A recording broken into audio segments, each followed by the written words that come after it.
ప్రేమ్ గదిలో కూర్చొని మందు తాగుతూ ఉంటాడు. ఇక అప్పుడే చామంతి అక్కడికి వస్తుంది. ఏంటి ప్రేమ్ బాబు ఇది అని చెప్పి అంటూ ఉంటే, నేను ఏమైపోతే నీకెందుకో, నువ్వైతే వాడితో కలిసి భార్యాభర్తలుగా పూజలు కూడా జరిపించుకుంటున్నారు కదా అని చెప్పి ప్రేమ్ అంటూ ఉంటాడు. గుణ మీకు అలా చెప్పాడా బాబు, కానీ అదంతా నిజం కాదు, నేనేమీ అతన్ని గుడికి రమ్మని చెప్పలేదు అని చెప్పి చామంతి అంటూ ఉంటుంది.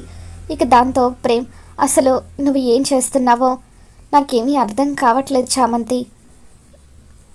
నీ మనసులో నేను లేనని అంటావో, వాడిని పెళ్లి చేసుకోవడానికి ఒప్పుకున్నావు, కానీ వాడు దగ్గరికి వస్తున్నా తాకుతున్నా నచ్చినట్టుగానే ప్రవర్తిస్తున్నావు. నువ్వు ఏం చేస్తున్నావో నాకేమీ తెలియడం లేదు అని చెప్పి ప్రేమ అంటూ ఉంటాడు. ముందైతే ఆ మందు తాగడం ఆపేయండి బాబు అని చెప్పి చామంతి బాటిల్ తీసుకుని వెళ్ళి అందులో ఉన్న మందంతా కూడా సింక్లో పారబోస్తూ ఉంటుంది.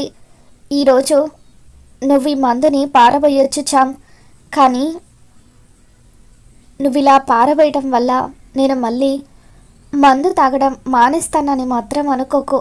నీ మనసులో ఏముందో నిజంగా నువ్వు బయట పెట్టే వరకు ఇలా నేను తాగుతూనే ఉంటాను. నువ్వన్నవి మర్చిపోవడానికి ప్రయత్నిస్తూనే ఉంటాను అని చెప్పి ప్రేమ అంటూ ఉంటాడు. చామంతి ఎంతో బాధగా అక్కడి నుండి వెళ్ళిపోతుంది.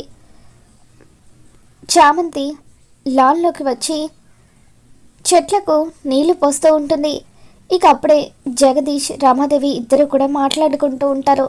చెల్లెమ్మ, ఇన్ని రోజులు అవుతుంది, బావగారు ఆ 51% ఆస్తి ఎవరి పేరు మీద రాస్తారో తెలియడం లేదు అని చెప్పి అంటూ ఉంటే, ఇప్పుడే నేను ఒక ప్లాన్ చేశాను అన్నయ్య.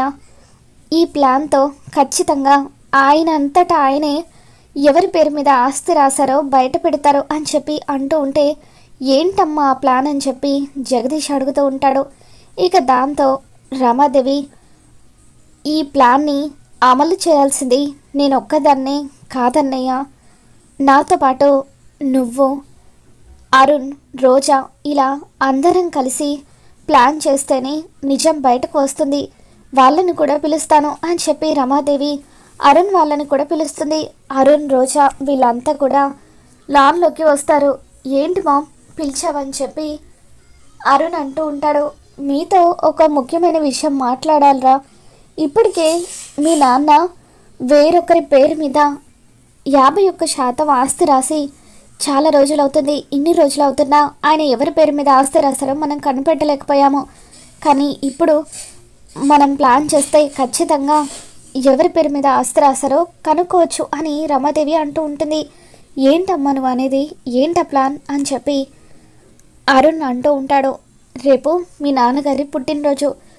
ఇప్పటి వరకు మీ మనసులో ఏమున్నా సరే అదంతా కూడా పక్కన పెట్టేసి మీ నాన్నతో మంచిగా ఉన్నట్టుగా మీరు మారిపోయినట్టుగా నటించాలి.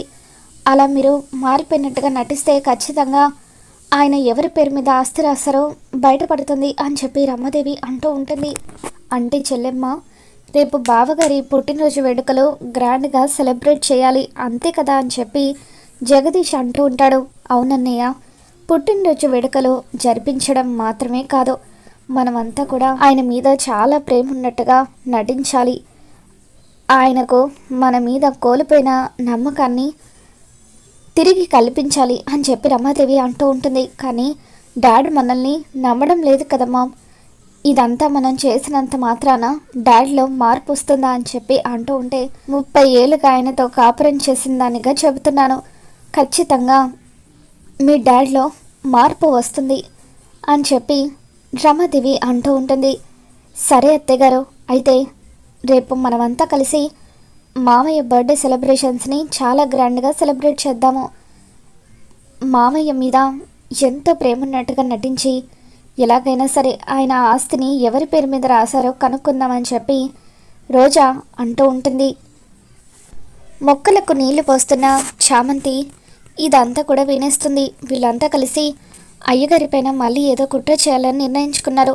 ఎలాగైనా సరే ఈ కుట్ర నుండి అయ్యగారిని కాపాడుకోవాలి అని చెప్పి చామంతి అనుకుంటుంది.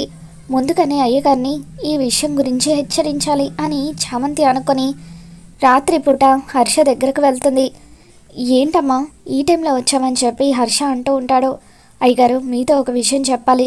రేపు మీ పుట్టినరోజు కదా, ఇంట్లో అందరూ కలిసి ఏదో కుట్ర చేయబోతున్నారు. మీ ద్వారా నిజాన్ని రాబట్టాలని చూస్తున్నారు. మీరు జాగ్రత్తగా ఉండండి అయ్యగారు అని చెప్పి చామంతి అంటూ ఉంటుంది. ఇక దాంతో హర్ష, అవునమ్మా రేపు నా పుట్టినరోజు, రమాదేవి వాళ్ళంతా కుట్ర చేయాలని ట్రై చేస్తున్నారా?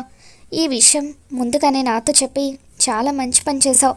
లేకపోతే వాళ్ళ నటనకు కరిగిపోయి నేను నిజాలను బయట పెట్టినా పెట్టేస్తాను అని చెప్పి నువ్వు చెప్పావు కాబట్టి నా జాగ్రత్తల్లో నేను ఉంటాను అని హర్ష చామంతికి చెబుతూ ఉంటాడు. ఇక ఆ రోజు రాత్రి హర్ష బర్త్డే కావడంతో రాత్రి 12 గంటలకు అందరూ కూడా హర్ష దగ్గర మార్కులు కొట్టేయాలని ఒకరి తర్వాత ఒకరు హర్ష రూమ్ దగ్గరికి వచ్చి తనకి బర్త్డే విషెస్ చెప్పాలని అనుకుంటారు. రమాదేవి, రోజా, అరుణ్ వీళ్ళందరూ కూడా వస్తారు. రమాదేవి, ఏంటి ఈ టైంలో మీరందరూ వచ్చారు, వెళ్ళిపోండి, ఎందుకు అనవసరంగా మీ డాడీని డిస్టర్బ్ చేయాలనుకుంటున్నారని చెప్పి వాళ్ళని అక్కడి నుండి పంపించేస్తూ ఉంటే ఇంతలో హర్షకు మెలకు వస్తుంది. ఏంటి రమ్మా ఈ టైంలో ఏంటి అని అంటూ ఉంటే, హర్ష ఈరోజు నీ బర్త్డే కదా, నీకు విషెస్ చెప్పాలని ఇప్పటి వరకు నేను మేలుకొనే ఉన్నాను అని అంటూ ఉంటే, ఇక అప్పుడు అవును మామయ్య గారు, మేము కూడా అసలు నిద్రపోలేదు, మీకోసమే వెయిట్ చేసామని చెప్పి రోజా అంటూ ఉంటుంది. Many more happy returns of the day dad అని చెప్పి అరుణ్ కూడా విష్ చేస్తూ ఉంటాడు. ఇక దాంతో హర్ష అందరూ నటించడం మొదలు పెట్టేశారనమాట అని చెప్పి మనసులో అనుకుంటాడు. ఇక తర్వాత రోజు ఉదయాన్నే అందరూ కూడా హర్ష బర్త్డే అని చెప్పి నటించడం మొదలు పెడుతూ ఉంటారు. హర్ష, ఈరోజు నీ పుట్టినరోజుని చాలా గ్రాండ్గా సెలబ్రేట్ చేద్దామని అనుకుంటున్నాను. ఈవినింగ్ పెద్ద పార్టీ ఇవ్వబోతున్నాను, చాలామంది గెస్ట్లను కూడా ఇన్వైట్ చేస్తున్నాను అని చెప్పి రమాదేవి అంటూ ఉంటుంది. ఇదంతా ఎందుకు రమా అని చెప్పి హర్ష అంటూ ఉంటాడు. అదేంటి హర్ష అలా అంటావు, నువ్వు నా ప్రాణానివి, నీకోసం నేను ఈ మాత్రం చేయలేనా అని చెప్పి రమాదేవి అంటూ ఉంటుంది. అబ్బో, ఒకరి తర్వాత ఒకరు బాగానే నటిస్తున్నారు అని చెప్పి హర్ష మనసులో అనుకుంటాడు. ఇక సాయంత్రం హర్ష పుట్టినరోజు వేడుకలు మొదలవుతూ ఉంటాయి. ఇక దాంతో చామంతికి హాస్పిటల్ నుండి ఫోన్ వస్తుంది. శివ అనే వ్యక్తి స్పృహలోకి వచ్చాడని డాక్టర్ ఫోన్ చేసి చెప్పడంతో చామంతి పరుగు పరుగున హాస్పిటల్కి వస్తుంది. అసలు ఎవరండి మీరు, ఏమైంది మీకు అని చెప్పి, ఎందుకలా గుడిలో పడిపోయి ఉన్నారు అని, మీ చేతికి ఎలా గాయమైంది అని చెప్పి చామంతి అడగడంతో ఇక అతను త్రిపాఠి చేసిన కుట్రలన్నిటి గురించి చామంతికి చెప్పేస్తాడు. అతన్ని నన్ను చంపాలని చూశాడు, నా దగ్గర అతనికి సంబంధించిన సాక్ష్యాలున్నాయని చెప్పి శివ చామంతికి చెబుతూ ఉంటాడు. తన పర్స్ కోసం వెతుకుతూ ఉంటే, మీరు చెప్పిన పర్స్ ఇదేనా, డాక్టర్ నాకిచ్చారు అని చామంతి ఆ పర్స్ని అతనికి చూపిస్తూ ఉంటుంది. అవునండి ఇదే, ఆ త్రిపట్టి గురించిన ప్రతి సాక్ష్యం ఇందులో ఉంది, దీన్ని పోలీసులకు సబ్మిట్ చేస్తే అతనికి శిక్ష పడుతుంది అని చెప్పి శివ చామంతికి చెబుతూ ఉంటాడు. ఇక దాంతో ఆ త్రిపట్టి నిజస్వరూపాన్ని ఎలాగైనా సరే అయ్యగారి ముందు బయట పెట్టాలి, ఆ త్రిపట్టికి గుణకు శిక్ష పడేలాగా చేస్తే అప్పుడు నా పెళ్ళి క్యాన్సిల్ అయిపోతుంది, తర్వాత నాన్నను ఏదో ఒక విధంగా కాపాడుకోవచ్చు అని చెప్పి చామంతి ఇందులో ఒక కాపీని నాకు కూడా సెండ్ చేస్తారా అంటూ హాస్పిటల్లో సిస్టమ్కి ఆ పెన్ డ్రైవ్ని అటాచ్ చేసి ఫైల్స్ అన్నీ కూడా తన మొబైల్కి పంపించుకుంటుంది. ఇక ఆ విధంగా చామంతి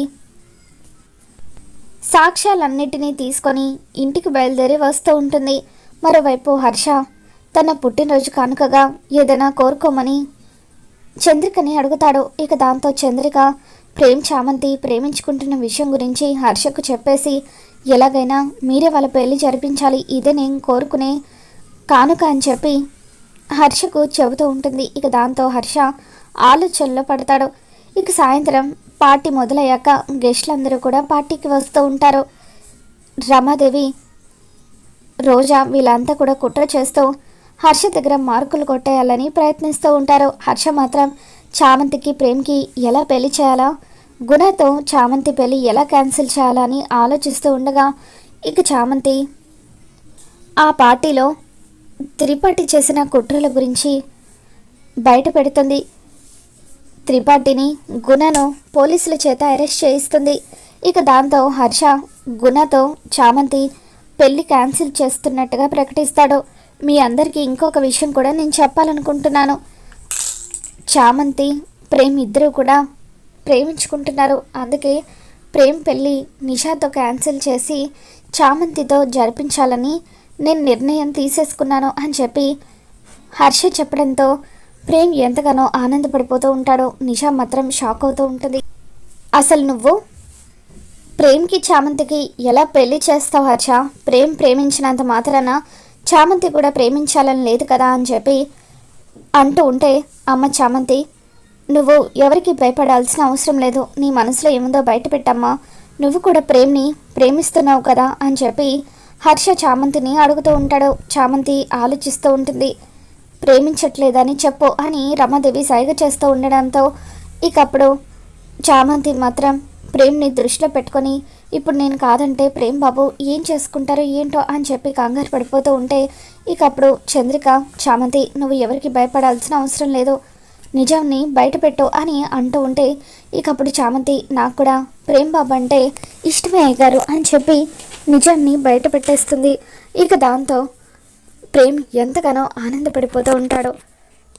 ఈరోజు బర్త్డే పార్టీని గ్రాండ్గా సెలబ్రేట్ చేసి ఎలాగైనా ఆ ఆస్తి ఎవరి పేరు మీద హర్ష రాసడో బయట పెడదాం అనుకుంటే ఇలా జరిగింది ఏంటని చెప్పి రమాదేవి షాక్ అవుతూ ఉంటుంది. మరి రాబోతున్న ఎపిసోడ్లో ఏం జరగబోతుందో మళ్ళీ మన ఛానల్లో తెలుసుకుందాం. ఈ వీడియో మీకు నచ్చినట్లయితే లైక్ చేయండి.